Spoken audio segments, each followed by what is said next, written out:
تخيل معايا انت راك في سن المراهقة ومازال مقرر شنو غادي دير في حياتك.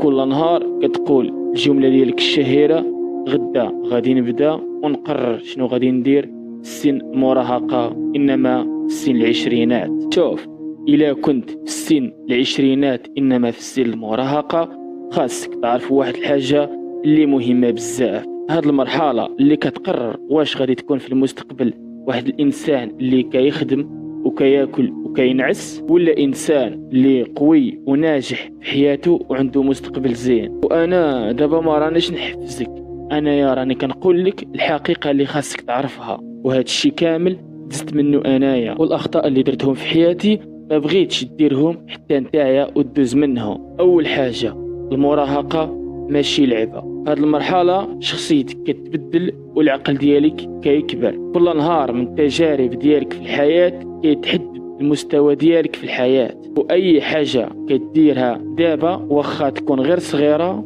فكون على يقين بانها غادي تولي عاده في المستقبل. مثلا اللي كيتفرج في الافلام الاباحيه غدا غادي يولي فاقد الثقه في راسو، فاشل في حياته، حيت الطاقه اللي ضيعها على المستقبل ديالو والاحلام ديالو ضيعها في الافلام الاباحيه. واللي كيتهرب من المسؤوليه ديال الحياه وكيتهرب من القرايه وكيتهرب من المهارات اللي خاصهم ضروري يتعلم لهم، راه غادي يلقى واحد الحياه اللي قاسحه عليه بزاف، وغادي يتمرمد في الحياه بزاف، وما كاينش حتى شي واحد اللي غادي يجي يسلكه. واللي كيمارس الرياضه من دابا غادي يولي تايق براسو في المستقبل، وغادي يولي واحد الشخصيه اللي ناجحه وواحد الشخصيه اللي بارزه في المجتمع. واحد التحذير اللي مهم بزاف، عندك تضيع هاد المرحله خويا ولا اختي. غادي يجي نهار غادي تشوف الناس ناجحين ومحققين الاهداف ديالهم، وانت يا مربع يديك وكتفرج وباقي في بلاصتك وكتحس بالندم وكتقول لو كان غير بديت بكري انايا غادي نكون واصل وعايش حياتي. لو كان غير بديت داك النهار اللي قال لي طوب تجي خاصك تبدا هذا النهار. هو كان كيقول لي الصراحه ولكن انا تجاهلتها. دابا راني عارف كتسول راسك شنو هو الحل اللي غادي ندير باش نسلك راسي. غادي نعطيك 4 ديال الحلول باش تسلك راسك في هذه المرحله اللي كتستناك. المرحله الاولى اللي غادي ننصحك بها: بعد من تصاحب وبعد من شي حاجه سميتها البنات بصفه عامه.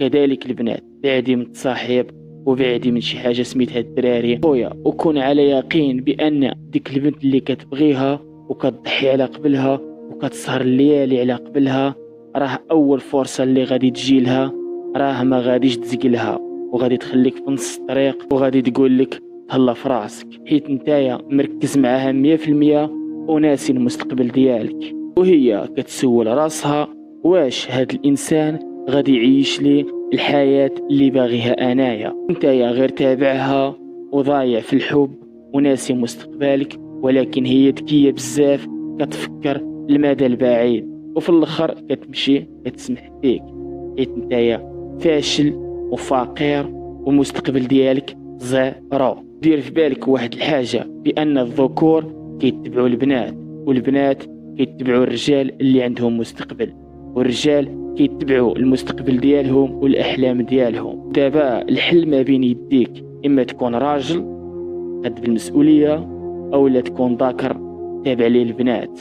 والحل الثاني: ابني الجسم ديالك، حيت الجسم ديالك هو اللي كيهضر عليك قدام الناس قبل ما تهضر نتايا. الحل الثالث هي البنيه العقليه، خاصك تثق في راسك، تعلم تقرا وتطور من راسك كل نهار، وتعلم المهارات اللي غادي ينفعوك بحال صناعه المحتوى، التجاره واللغه، والمهارات اللي غادي يزيدوا بك لقدام. وبعد عليك تشتت وتضييع ديال الوقت اللي ما غادي يفيدك في والو. والحل الرابع هي تعلم راسك كيفاش تجمع الفلوس.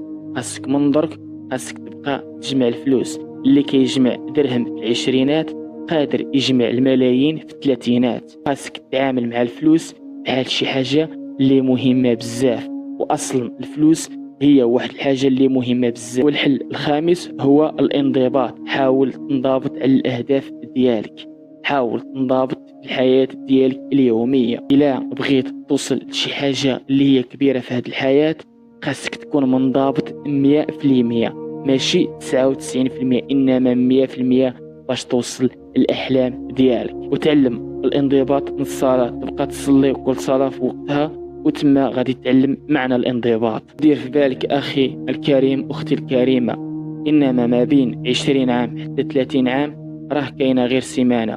والنقطه الاخيره، ما تبخلش عليا فولو ديالك، حيت رانا خد في هاد القناه. احبك في الله. شتاي هار.